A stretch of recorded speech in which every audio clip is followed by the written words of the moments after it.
أشهد أن محمدًا رسول الله.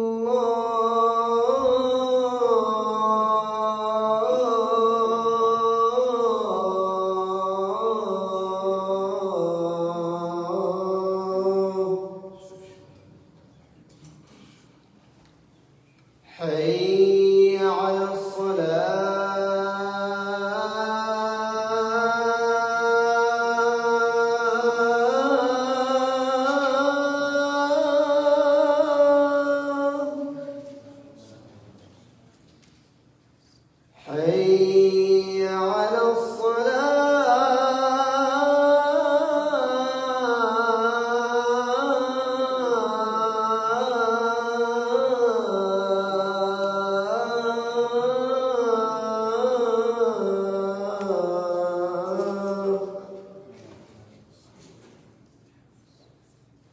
حي على حي على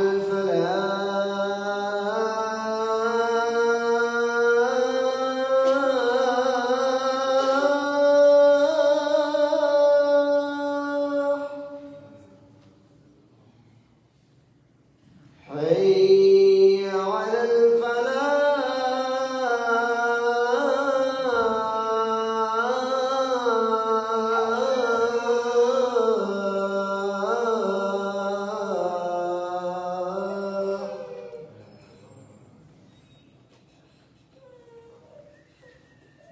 الله أكبر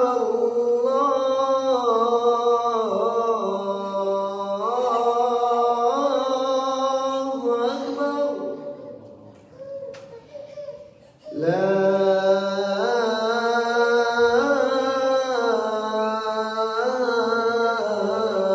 إله إلا الله.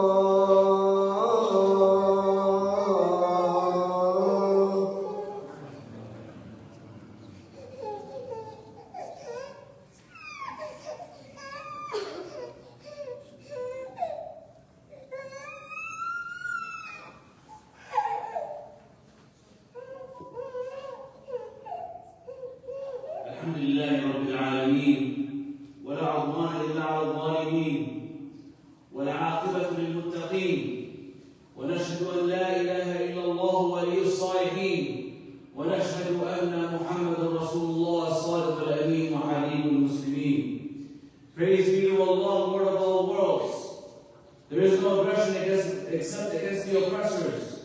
The ultimate outcome, the ultimate victory belongs only to the God conscious, to the believers. And we witness and declare there are no other gods, no one to serve and obey unconditionally, let alone worship, but Allah Almighty alone without partner. He is the guardian of the righteous. And we witness that Muhammad is the messenger of Allah, the honest and trustworthy, and the beloved of the Muslims. يقول الله جلاله الإكرام في كتابه الكريم بعد أعوذ بالله من الشيطان الرجيم وما خلقت الجن والإنس إلا ليعبدون. Allah answers a big question. He tells us outright, why did He create us? Why did He put us on this earth? When He said, I did not create jinn and humans except to worship me. وقال الله تعالى يا أيها الذين آمنوا اتقوا الله حق تقاته ولا تموتن إلا وأنتم مسلمون. Allah says, O believers, have taqwa of Allah, shield yourself with Allah, be mindful of Allah, be conscious of Allah, be aware of Allah, love Allah, fear Allah, His full right to have taqwa of Him, and do not die until that your status is in submission to His will. وقال رسول الله صلى الله عليه وسلم إنما بعثت لأتمم مكارم الأخلاق. Prophet summarized the entire mission, the entire movement of Islam in one simple phrase when he said, I did not create jinn, and when he said, we have sent to you, when he said, excuse me, when he said, he said, I was not sent except to perfect and complete good manners. That was the whole point of the Prophet's mission, was to perfect and complete good manners. وقال الله تعالى على خاتم الأنبياء والمرسلين وما أرسلناك إلا رحمة للعالمين. And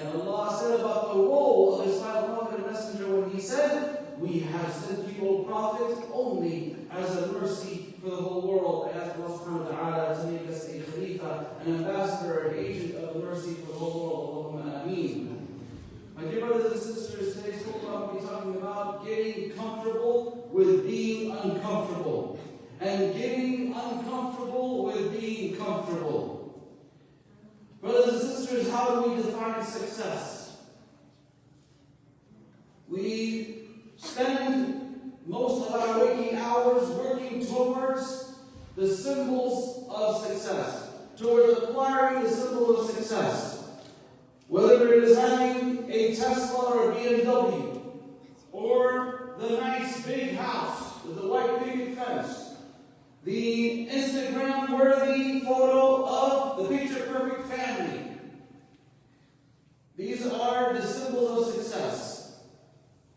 You study hard, you get a good paying career, and as long as the money is coming in, and you're able to pay off the loan or the debt, to pay the installment plan on the comfortable lifestyle, that I am successful.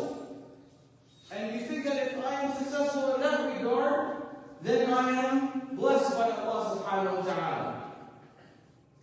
Brothers and sisters, having a nice home, having a steady job, a nice car, a comfortable lifestyle, it can be a blessing. But it is not the litmus test of success. Allah subhanahu wa ta'ala tells us, Al-Hajj زينة الحياة الدنيا والباقيات الصالحات خير عند ربك ثوابا وخير أملا.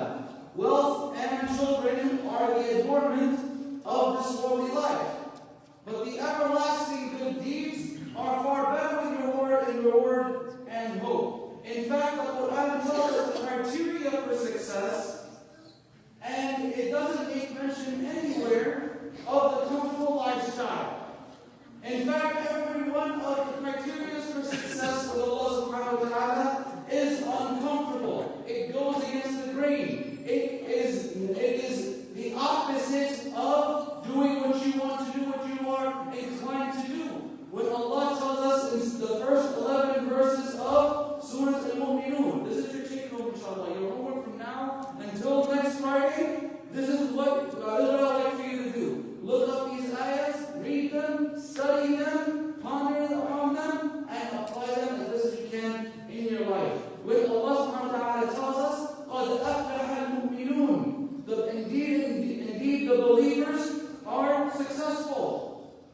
الَّذِينَ هُمْ فِي صَلَاتِهِمْ خَاشِعُونَ, those who humble themselves in prayer, those who have that connection with Allah subhanahu wa ta'ala to the point that nothing around them is distracting them, that they are in the zone with Allah subhanahu wa ta'ala. Because that's what salah means. Salah does not mean prayer in the English sense of the word prayer. You know, you can do a dua and that's called a prayer, right? But the actual salah comes from sila, which means connection. That is our relationship with Allah subhanahu wa ta'ala. How do you feel when your phone does not have data or you're not connected to the Wi-Fi? You feel disoriented. You feel lost. You feel like you are not in the know. You feel like you don't know what's going on. If you're not getting the latest email, if you're not getting the latest update on your stock investments, if you're not getting your Facebook updates or Snapchat or TikTok or Instagram or X or whatever it may be, if I am not getting spam on WhatsApp right now, I feel out of place because I'm not connected to the internet. And if I'm not connected, then I'm out of touch. Do we have that sense of urgency with our salah? Let alone having that khushu', that peace, or that state of mind with Allah subhanahu wa ta'ala, connected to Allah subhanahu wa ta'ala. وَالَّذِينَ هُمْ عَنِ اللَّغْوِ مُعْرِضُونَ, those who avoid idle talk. Right? If you are not in the know about what is going on, did you hear? Hey, I'm only telling you what I heard. I'm just passing this information along. Forward, share, without verifying. In this modern age of technology, it's like it's getting on social media and posting your video about what the latest trend and all the topics.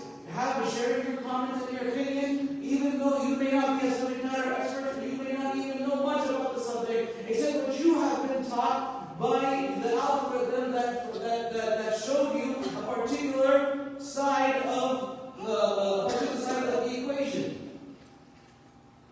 And you just now that you heard that, then you heard that aspect, and so now you want to regurgitate what you heard to make it sound like that you know what you're talking about. So that, and you do all that, why? So that to show that you are socially relevant, because that is the currency of social media: is relevancy, it is the likes, it is the comments, it is the shares. That is the currency of your social life, of your value.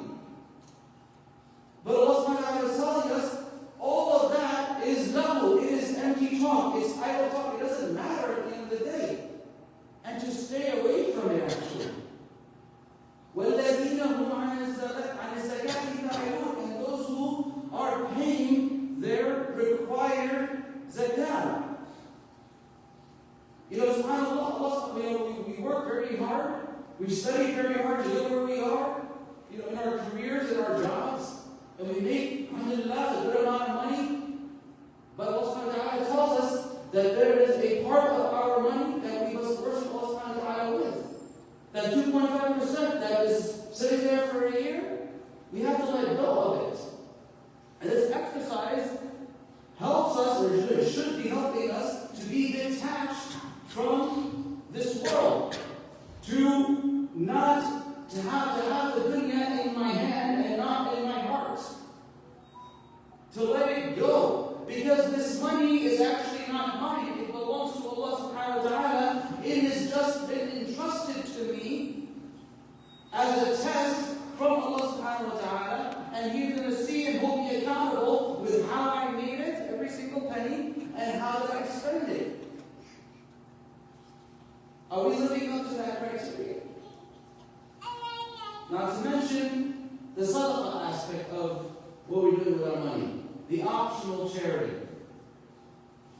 وَالَّذِينَ هُمْ لِفُرُوجِهِمْ حَافِظُونَ, those who guard their chastity. Allah subhanahu wa ta'ala sends not just one, but 3 verses talking about fulfilling sexual desires in a halal manner. In the category of, out of 11 verses talking about those who have those who are successful because of those are successful, the criteria of those who are successful. 3 verses talking about it. Those who guard their chastity. إِلَّا عَلَىٰ أَزْوَاجِهِمْ وَمَا مَلَكَتْ أَيْمَانُهُم فَإِنَّهُمْ غَيْرُ مَلُومِينَ فَمَنِ ابْتَغَىٰ وَرَاءَ ذَٰلِكَ فَأُولَٰئِكَ هُمُ الْعَادُونَ. Except for their wives or their bondwomen and their possession, for them they are free from blame. But فَمَنِ ابْتَغَىٰ وَرَاءَ ذَٰلِكَ فَأُولَٰئِكَ هُمُ الْعَادُونَ. Whoever seeks beyond that are transgressing. And this day and age, right now, where it is all about, it is the paradigm that we are looking through, the lens that we're looking through our lives in this postmodern liberalist paradigm that we're looking through, where it's all about individualism, secularism, humanism. It's individualism. It's all about me, myself, and I. And fulfilling what you want to do, and making myself happy. That is the center of the universe. And so, in this world, this paradigm, everything, it boils down to 2 things. It boils down to eating and fulfilling carnal desires. These 2 categories. And what does Allah subhanahu wa ta'ala require us every Ramadan to do? It is to fast, it is to restrain ourselves in exactly these 2 departments. So that these needs do not control us, but we are in control of them. And what does that say about being able to control your desires, let alone your needs? So this is something we need to be thinking about, brothers and sisters. وَالَّذِينَ هُمْ لِأَمَانَاتِهِمْ وَعَهْدِهِمْ رَاعُونَ. The believers are also those who are true to their trusts and covenants. When someone tells you a secret, do you keep that secret, or do you run your mouth and tell somebody else? Listen. You didn't hear this from me, but I know something. You're not gonna believe this. How are we in that camp? Or do we safeguard somebody else's secrets the way we safeguard our own? Are we trustworthy? وَالَّذِينَ هُمْ عَلَى صَلَوَاتِهِمْ يُحَافِظُونَ. Allah subhanahu wa ta'ala brings it back full circle with salah, with the contract between us as Muslims with Allah subhanahu wa ta'ala. The Prophet ﷺ taught us that this salah is our contract. Every other contract that we sign in our lives, our mortgage, our rent, our electrical company, our jobs, every contract we sign to terms and conditions that we are going to fulfill our obligation, and the other party are going to fulfill that obligation to us. The Prophet said that our salah is the contract with Allah subhanahu wa ta'ala. Are we fulfilling our end of the contract? Some of us are struggling just to keep up with coming once a week to Taleb here in this blessed gathering. Some of us may be struggling to keep up with your 5 salawat. Some of us may be struggling to keep up with our sunnah mu'akkidah, the 12 rak'ah sunnah that we do every day. The Prophet told us the reward for each day you get a house in Jannah. Some of us are struggling to come to the masjid for every salah. There's always room for improvement, brothers and sisters. Are we of those who are properly observing our salah? And how does Allah close this out? أُولَٰئِكَ هُمُ الْوَارِثُونَ. They are those who will be awarded. They will be the inheritors. Inheritors of what? الَّذِينَ يَرِثُونَ الْفِرْدَوْسَ هُمْ فِيهَا خَالِدُونَ. They are going to inherit. They are going to win. They are going to get into not just Jannah, not into heaven, but into paradise. To Al-Firdaus, the highest level. This is not just getting into the greatest party you've ever seen, or to the best real estate you can ever get your hands on. It is the prime real estate spot in all of the best real estate in Jannah. It is a presidential suite. It is a honeymoon suite. It is the cream of the crop. This is what Allah subhanahu wa ta'ala is promising the believers. Paradise as their own, they will be in there forever. And so, brothers and sisters, in fact, comfort can be, and often is, the test itself. إِنَّمَا أَمْوَالَكُمْ وَأَوْلَادُكُمْ فِتْنَةٌ وَاللَّهُ عِنْدَهُ أَجْرٌ عَظِيمٌ. Your wealth and children are only a test, but Allah alone has a great reward. We have to ask ourselves, when we set out a goal, any goal that is worthy of achievement in our lives requires getting uncomfortable. It requires sacrifice. If I want to make more money, I need to study hard. If I want to get a master's or a doctorate, if I want to advance myself, I have to sacrifice my free time so I can go to school, so I go back to school, so I can study hard. If I'm already at the job and I want to get a raise, I want to advance in the company, I have to re-strategize, I have to rethink, I have to apply myself, I have to break my work routine, I have to change the strategy, I have to get up earlier, I have to work longer hours. We're willing to do that because success, that's the goal, right? If I want to lose weight, I have to get into a calorie deficit diet, I have to not eat as much as I would like.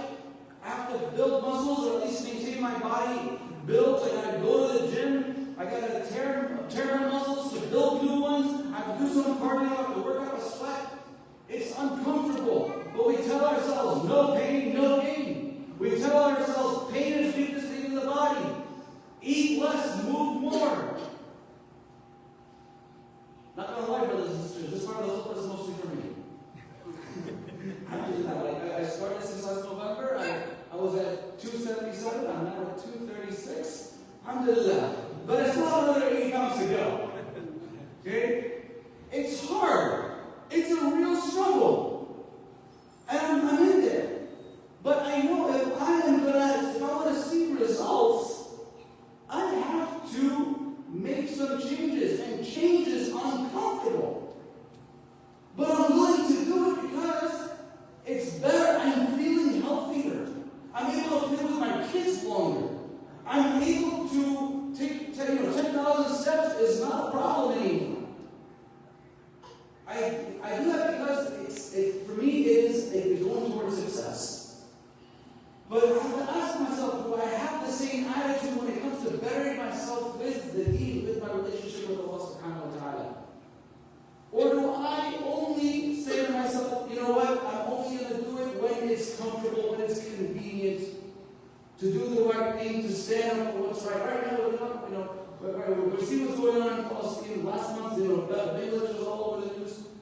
You want to talk about being uncomfortable so you can make a real change?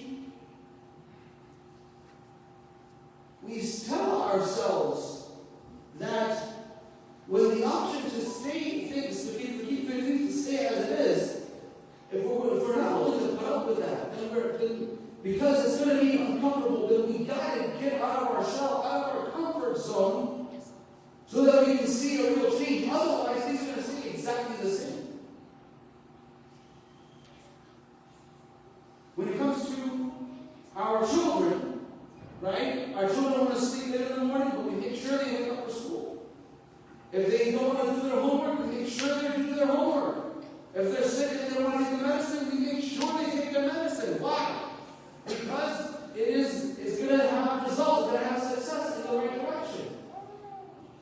Why don't we have the same attitude when it comes to our deen? It's so hard to give up certain brands because they support the Zionist state. It's hard to boycott because it's inconvenient. And that's just on our part when we're doing it from a place of luxury. Our young people are scrolling and just watching the horrible misery that is happening in Palestine and Gaza right now. And they are saying, how can a merciful God exist? Or how can God allow evil to exist? How can God allow pain to exist? And they're doing this from the comfort of their house, on their couch, in their bed, without any real worry and no responsibilities of their own. But meanwhile, tens of thousands of people here in America and around the world who had the many comforts of life, when they saw the same exact images, but they felt, even though they had a comfortable lifestyle that they felt empty on the inside. They didn't have any real spiritual fulfillment. And they saw these horrible images on their screens. And our brothers and sisters in the Gaza were saying, Inna lillahi wa inna ilayhi raji'un, when they were holding up their decapitated baby. And these people saw those images and said, what is in their lives that is giving them fulfillment? And tens of thousands of people come to the fold of Islam because of the demonstration of faith. And meanwhile, our own children are plagued with comforts and are questioning even the existence of God. Where are we with all of this? What sacrifices? How are we working towards learning and establishing our faith, and with ourselves and with our children? We hear, I don't want to force my child to pray. Brothers and sisters, right now, school started just a few weeks ago. Are we making sure that our children are praying at school? Let this be a take-home assignment if you haven't done so already. Are we making sure our children are praying in school? Are we demonstrating to them that it is a priority? Are we praying with them at home? When we come to the masjid, are we bringing them to the masjid with us? Do we make sure that are we praying together as a family? At the very least, making sure that they are praying. So they realize that it's a priority. And then come time for Jum'ah, are we making sure that our children are coming to Jum'ah? Are we sending them, are we having our children talk to their teacher, to the administrator? Listen, every single week I gotta leave class, I gotta leave school for an hour. Are we doing that? Brothers and sisters, I am a part of the public school. I grew up in Richardson. Alhamdulillah, ever since I was in 6th grade onwards, when I was in public school, we always talk to the teacher. Listen, 5 minutes in the middle of the day, I gotta go pray. I got a religious requirement, I gotta make, and you are constitutionally obliged to make reasonable accommodations. So please do this. And when it comes to Jum'ah, I talk to my teacher, administration, my parents sent the letter, they signed it. It requires a little discomfort. Getting out of your shell. Yeah, I gotta let people know that we're Muslims. Okay, so what? We're trying to blend in, we're trying to assimilate? No, we should not be assimilating. We should be integrating. We're a part of the society, yes. And part of the richness of America is diversity. Especially when it comes to religion. And brothers and sisters, our community, as a Muslim community, we are the most diverse religious segment in the entire country. Entire Western world, actually. So are we telling our schools, I gotta pull my son especially. My son is a fard on him. It is an obligation on him religiously to come to Jumu'ah. Are we going to the school and making sure that you come son, come with me to Jumu'ah? And after Jumu'ah, take you back to finish your day of school. Why do we do this? Because tomorrow when they go to college, or when they get married, they're out of the nest. That after 18, 21, 25 years of being with you, they understand, it's a given for them that salah, that the deen is a priority in their lives. And they will do that automatically. No one ever said that living up to Allah's minimum requirements is going to be convenient, but that is the test, brothers and sisters. Where we have to choose between what is easy, or what is convenient, or what is right. And often, what is right is often difficult and uncomfortable. And the Prophet ﷺ warned us about this, that the fear of you, Muslims, will be removed out of the hearts of your enemies. Because you will no longer fear death. You will fear death, and you will fear al-wahan. You will fear not having, what is al-wahan? It is the comfort and the easiness of this life. So brothers and sisters, we have to make sure that we keep the deen a priority, no matter how uncomfortable it may be.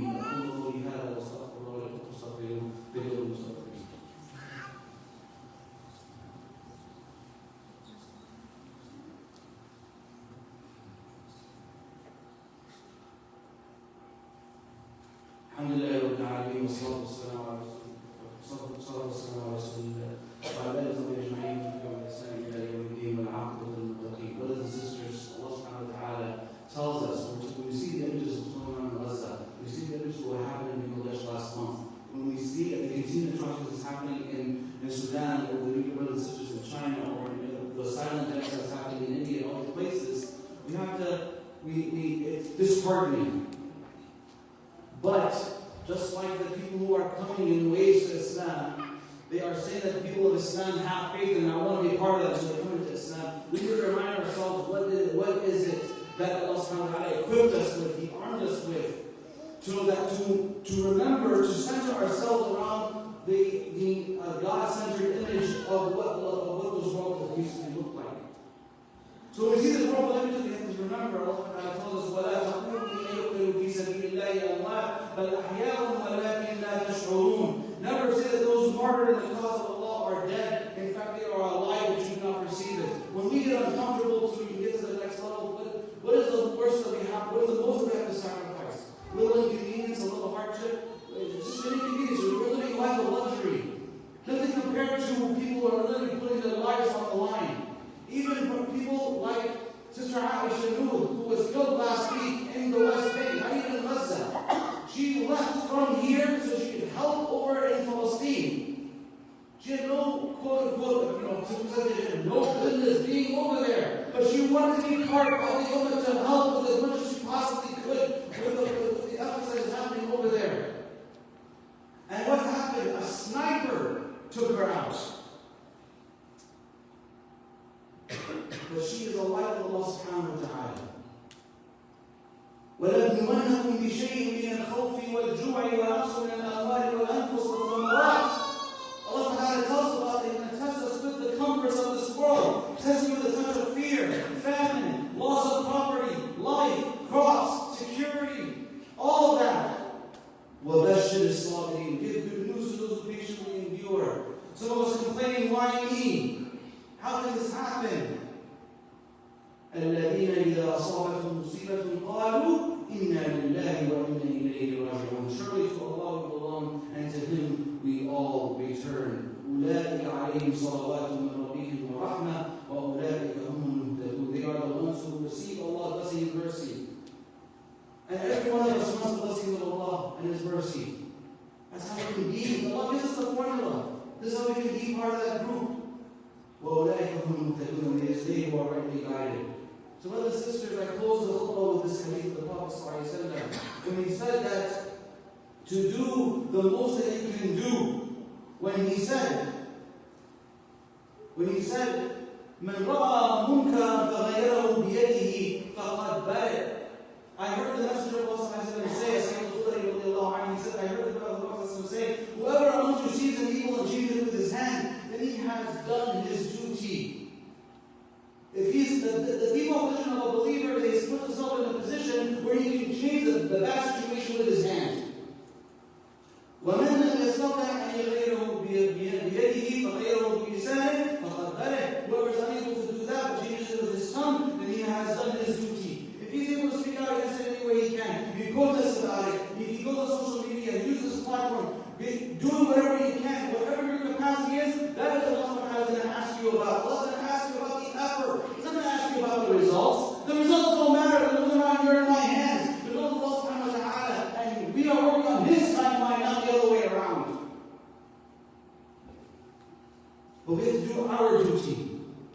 وَمَنْ لَمْ يَسْتَطِعْ أَنْ يُغَيِّرَهُ بِلِسَانِهِ فَغَيَّرَهُ بِقَلْبِهِ فَقَدْ بَرِئَ وَذَلِكَ أَضْعَفُ الْإِيمَانِ. And whoever is unable to do that, but changes it in his heart, that means at the very least he hates it. He's making dua against it, making dua for the people that are being oppressed, for making dua for himself and his family against the corruption. Then at the very least, and then he has done his duty. And that is the weakest form of faith. Brothers and sisters, the point is, get uncomfortable with what is easy, but be the positive change and move as much as you can. If you can't fly, but you can run, then run. If you can't run, but you can walk, then walk. If you can't walk, but you can crawl, then crawl. But by Allah, move. Just keep moving. Don't stop moving, no matter what.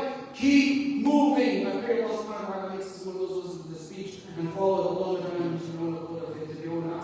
ربنا ظلمنا انفسنا وان لم تغفر لنا وترحمنا لنكونن من الخاسرين. ربنا اغفر لنا ولاخواننا الذين سبقونا بالايمان. ربنا ولا تجعل في قلوبنا غلا للذين امنوا ربنا انك انك رؤوف رحيم. ربنا اغفر لنا ذنوبنا وكفر عنا سيئاتنا وتوفنا مع الابرار. اللهم حببنا بالايمان وزينه في قلوبنا وكره الينا الكفر والفسوق والعصيان واجعلنا اللهم من الراشدين. اللهم اغفر للمؤمنين والمؤمنات والمسلمين والمسلمات الاحياء منهم والاموات. اللهم اشف مرضانا ومرضى المسلمين اجمعين وارحم موتانا ومرضى المسلمين اجمعين. اللهم من اراد الاسلام والمسلمين خيرا فوفقه الى كل خير، ومن اراد الاسلام والمسلمين شرا فاخذه اخذا عزيزا مقتدر انك ولي ذلك والقادر عليه. اللهم عليك بالظالمين، اللهم عليك بالظالمين، اللهم عليك بالظالمين. اللهم انصر اخواننا المستضعفين في غزه وفي بلاد فلسطين وفي الهند وفي بنغلاديش وفي الصين وفي الصومال والسودان وفي كل مكان دون اسمك يرجعين الى رحمه جهاد في سبيلك. ربنا لا تؤاخذنا ان نسينا واخطانا. ربنا ولا تحمل علينا اسما كما حملته على الذين من قبلنا. ربنا ولا تحملنا ما لا طاقه لنا به. واعف عنا واغفر لنا وارحمنا انت مولانا وانصرنا على القوم الكافرين. عباد الله او servants of Allah, ان الله يامر بالعدل والاحسان وايتاء ذي القربى وينهى عن الفحشاء والمنكر والبغي. Indeed, Allah commands justice, praise as well as praising close relatives, and He forbids indecency, wickedness, and aggression. He instructs you perhaps to be mindful. يعظكم لعلكم تذكرون وأقيموا الصلاة. الله أكبر الله أكبر أشهد أن لا إله إلا الله أشهد أن محمدا رسول الله. حي على الصلاة حي على الفلاح قد قامت الصلاة قد قامت